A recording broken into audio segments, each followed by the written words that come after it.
warga di sekitar kawasan eks-asrama Polri, Desa Rejoagung, Kecamatan Ploso, Kabupaten Jombang, dikejutkan oleh penemuan 2 jasad wanita di bekas asrama Polri Jombang pada Rabu, 25 Februari 2026, siang.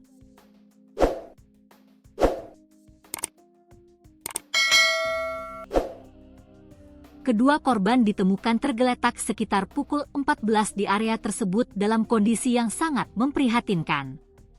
Informasi yang dihimpun di lapangan, penemuan itu berawal dari kecurigaan masyarakat terhadap sebuah sepeda motor yang terparkir di lokasi tanpa pemilik selama 2 hari.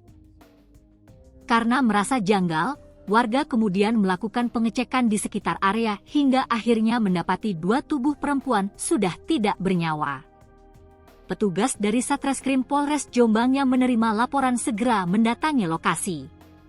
Garis polisi dipasang untuk mengamankan tempat kejadian perkara, TKP.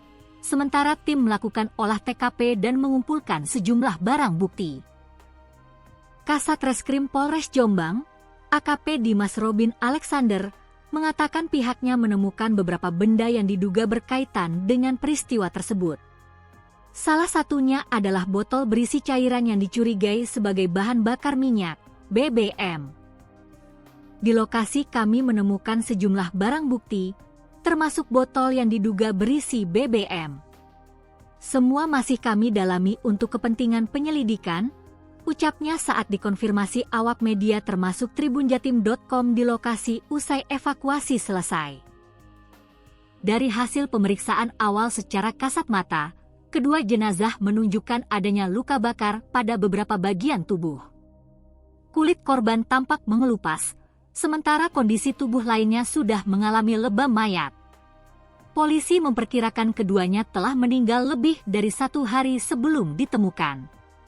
Meski demikian, kepolisian belum dapat memastikan penyebab pasti kematian maupun kemungkinan adanya unsur tindak pidana. Identitas kedua jasad tersebut yang pertama adalah perempuan dewasa. Jasad kedua masih kecil dengan jenis kelamin perempuan, katanya.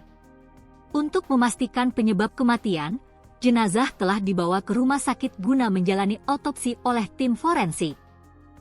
Hasil pemeriksaan medis tersebut nantinya akan menjadi dasar dalam menentukan arah penyelidikan lebih lanjut.